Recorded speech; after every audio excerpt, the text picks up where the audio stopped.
Welcome to DC WIC. We're glad to have you as part of the WIC community that works to serve low-income pregnant and postpartum women, infants, and children. Training for DC WIC includes a combination of online learning modules, hands-on experience in the WIC clinic, and in-person training with DC WIC state agency staff. This training module will provide an overview of the WIC program's history, eligibility requirements, and core WIC services. We'll end by looking more specifically at the DC WIC structure and the proven benefits the WIC program brings to its participants and communities. Let's begin. Let's first start by defining what is WIC. The Special Supplemental Nutrition Program for Women, Infants, and Children, better known as the WIC program, serves to safeguard the health of low-income pregnant, postpartum, and breastfeeding women, infants, and children up to age 5 who are at nutritional risk by providing nutritious foods to supplement diets, information on healthy eating, including breastfeeding promotion and support, and referrals to health care. We'll look more in depth at the WIC framework and how each of the core services WIC provides is administered in the program. The WIC program provides 4 core services. These include food assistance in the form of monthly food benefits, nutrition education provided by WIC nutritionists, breastfeeding promotion and support, and referrals to other health care services. Let's take a look at who is participating in the program today. To date, approximately 6 million participants receive WIC services in 50 states, 32 Indian tribal organizations, American Samoa, the District of Columbia, Guam, the Commonwealth of the Northern Mariana Islands, Puerto Rico, and the Virgin Islands. Nearly 1 in 4 pregnant women in the U.S. receive WIC services, and more than half of all infants born in the United States participate in WIC. Children, though, make up the greatest percentage of persons served in WIC, accounting for more than half of all participants in the program. The WIC program is administered through several levels. The USDA's Food and Nutrition Services, or FNS, is responsible for the administration of all federal food programs, including the Supplemental Nutrition Assistance Program, or SNAP, the National School Lunch Program, and WIC. FNS is divided into regional offices that provide oversight to individual state agencies within a region. This map here shows the breakdown of FNS regional offices. The DC WIC program is located in the Mid-Atlantic region, along with 7 other states and territories, including Delaware, Maryland, New Jersey, Pennsylvania, Puerto Rico, Virginia, and West Virginia. Each of these states and territories has a WIC state agency office. The state agency office supports the individual local agencies within the state to administer the WIC program directly to participants. Local agencies are the unique organizations within a state that provide direct services to WIC participants. The DC WIC program first launched in 1981 and today serves participants through 4 local agencies: Children's National Health System, Community of Hope, Mary Center for Maternal and Child Health, and at Unity Healthcare. We'll look now at the eligibility requirements to participate in WIC and go more in depth of the 4 core services mentioned earlier. In order to participate in WIC, you must meet all 4 eligibility criteria, which includes categorical, income, residential, and nutritional risk.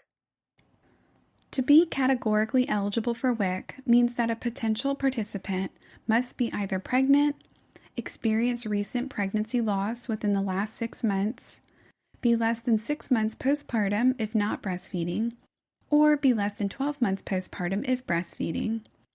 Categorical eligibility also includes infants and children up to their 5th birthday. The next eligibility criteria is income. The WIC income guidelines are based on the federal poverty guidelines that are issued annually in the Federal Register by the Department of Health and Human Services. These guidelines are incremented by number of persons in the family or household.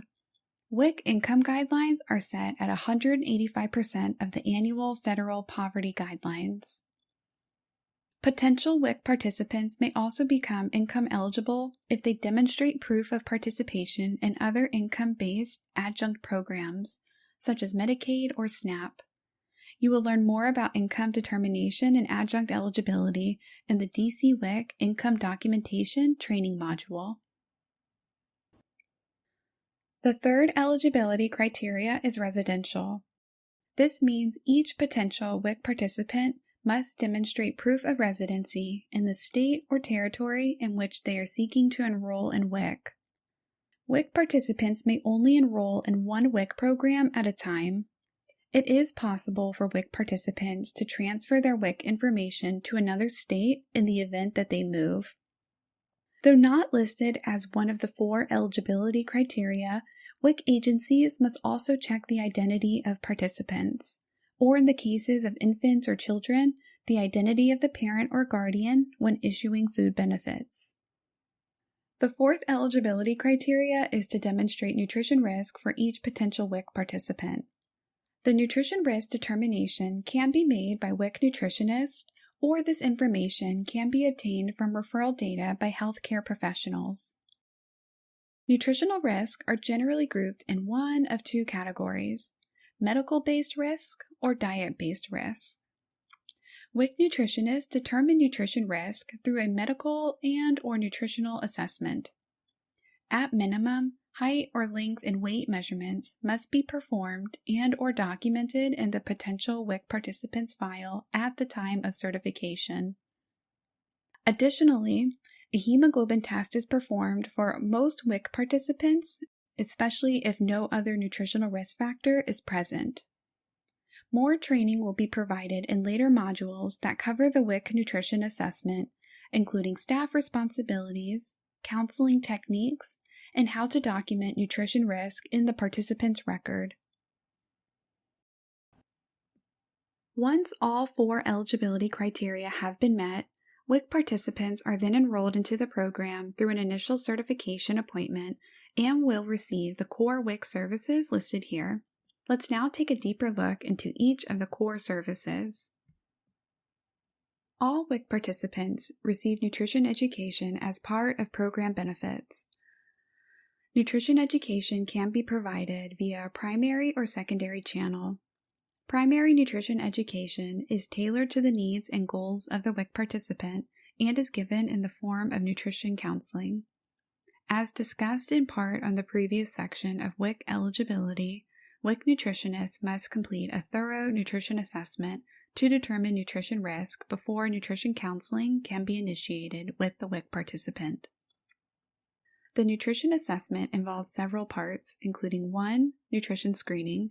This includes questions on housing, drug and alcohol use, and a brief review of past medical history and medication use. 2 is lab or hemoglobin and anthropometric data. And number 3, the nutrition assessment.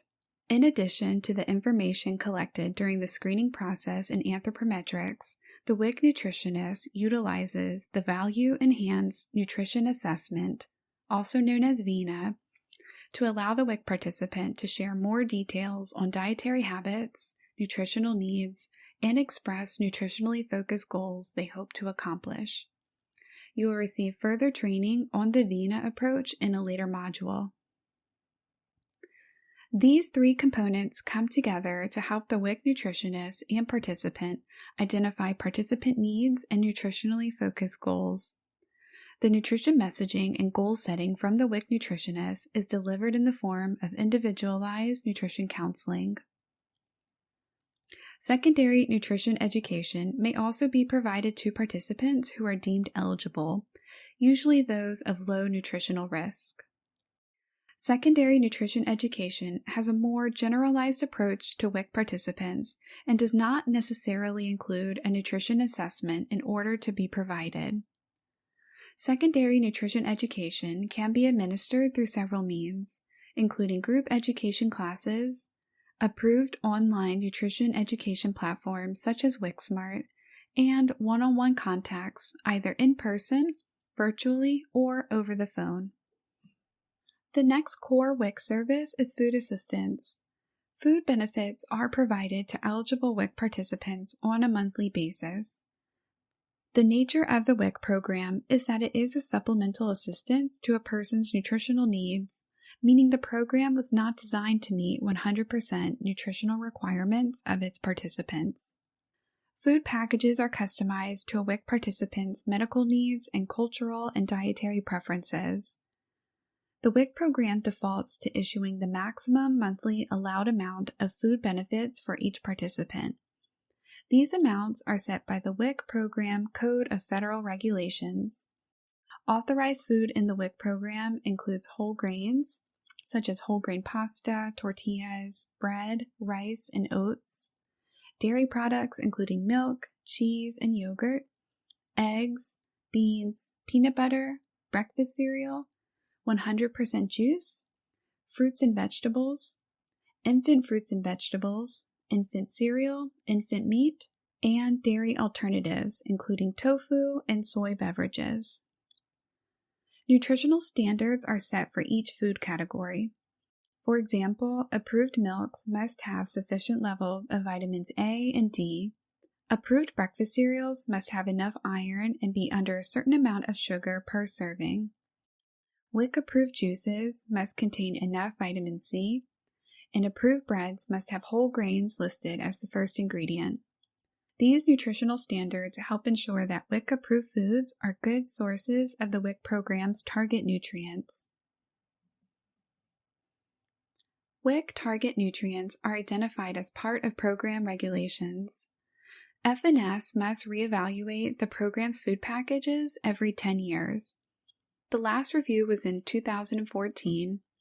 The USDA asked the Institute of Medicine to undertake this evaluation to ensure continued alignment with the goals of the Dietary Guidelines for Americans. Part of this review includes identifying nutrient-related health priorities, food safety risk, and dietary intake. These priorities are then considered along with the committee's charge to align the WIC food packages with current dietary guidance, take into account the health and cultural needs of participants and support program operations, and allow effective administration of the program. Current WIC target nutrients include iron, folate or folic acid, zinc, magnesium, potassium, vitamin A, calcium, vitamin D, and fiber, and to limit consumption of saturated fat, total fat, calories, sodium, and sugar. Our third core WIC service is breastfeeding promotion and support. Please note there are several new employee training modules that will cover more in-depth review of breastfeeding services in WIC. The WIC program has tiered levels of breastfeeding support to ensure our WIC mothers are adequately supported in their breastfeeding needs. All WIC staff receive training in providing breastfeeding support. Mothers who are interested may participate in WIC's Breastfeeding Peer Counselor program, which provides mother-to-mother support. Breastfeeding peer counselors are mothers who have breastfed their own children and can provide peer support to WIC participants in their own breastfeeding journeys. The WIC program is structured to provide incentives for mothers who breastfeed. Mothers who mostly or exclusively breastfeed their babies receive more food from WIC and receive WIC benefits up to 1 year postpartum, as opposed to 6 months for mothers who do not breastfeed their infants.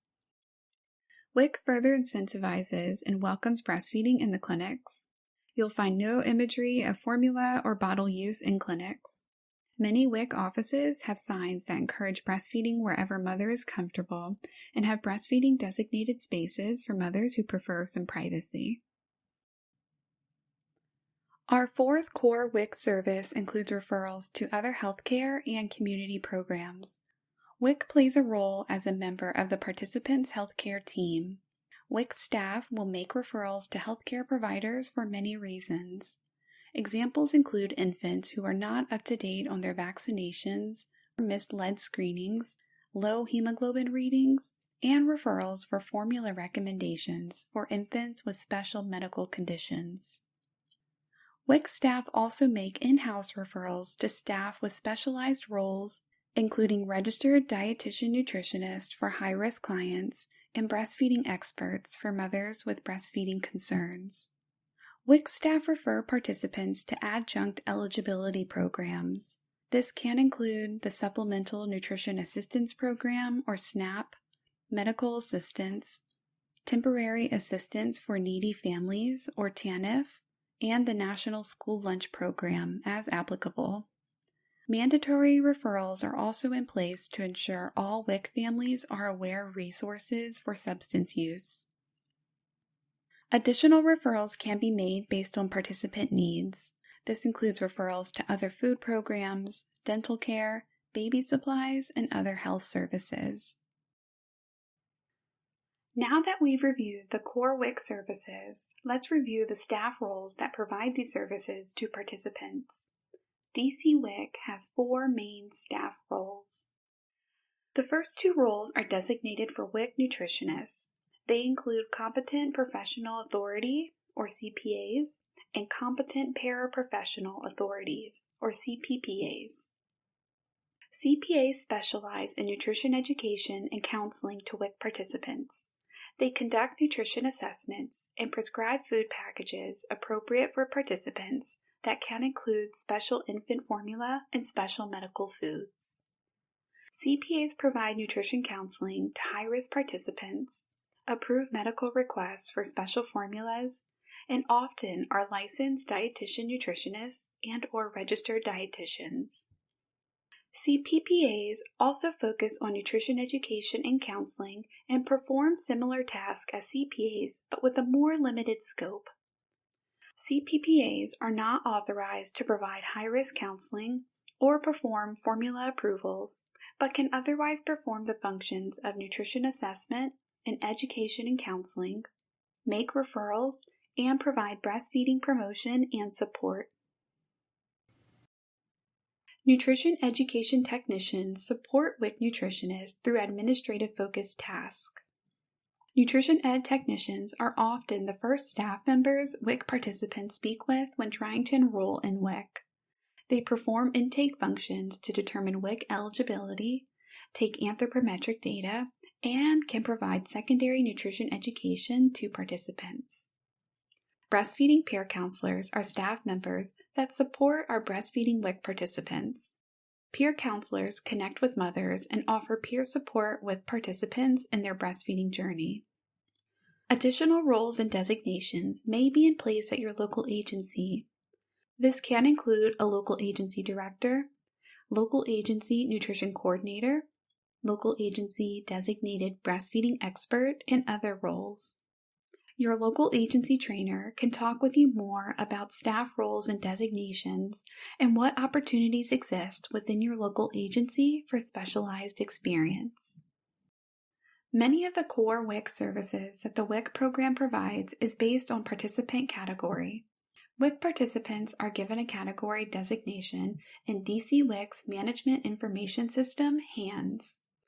This table provides a listing of the categories HANS uses and for who they should be used for. Note that all children and pregnant categories will automatically be assigned in HANS. Infants and women postpartum must be assigned a category based on their breastfeeding status.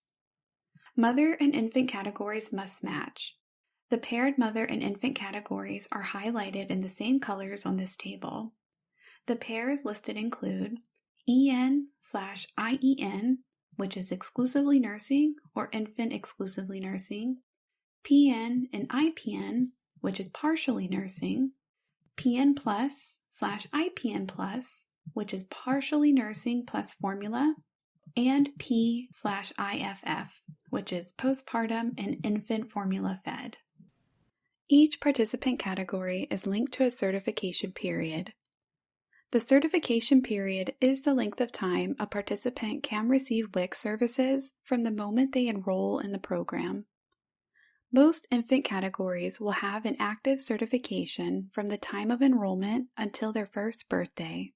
For infants enrolling in WIC at 6 months of age or older, they will have a certification period of 6 months only. which could then go beyond their first birthday. Children aged 1 to 3 are certified for 1 year. 4-year-olds will be certified up until their 5th birthday. Pregnant women may certify in WIC at any point in their pregnancy and are eligible to receive WIC services up to 6 weeks past their expected due date. Postpartum women are given a certification period dependent on their breastfeeding status.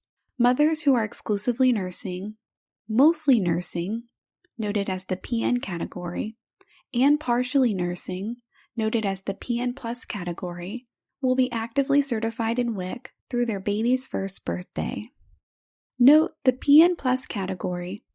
Though actively certified in WIC until their baby's first birthday, they will only receive food benefits until their baby is 6 months old. Beyond 6 months, PN Plus women are eligible for breastfeeding support. Mothers who are not breastfeeding will be enrolled in WIC until their baby is 6 months old. The WIC program structure has its proven benefits. Research has shown that for those who participate in WIC, there were improved birth outcomes, improved infant feeding practices, more visits for medical care for children, higher immunization rates, improved cognitive development, improved preconception nutrition status, and overall healthcare savings cost. This concludes Module 1, the DC WIC program overview. Let us know if you have any questions. Thank you.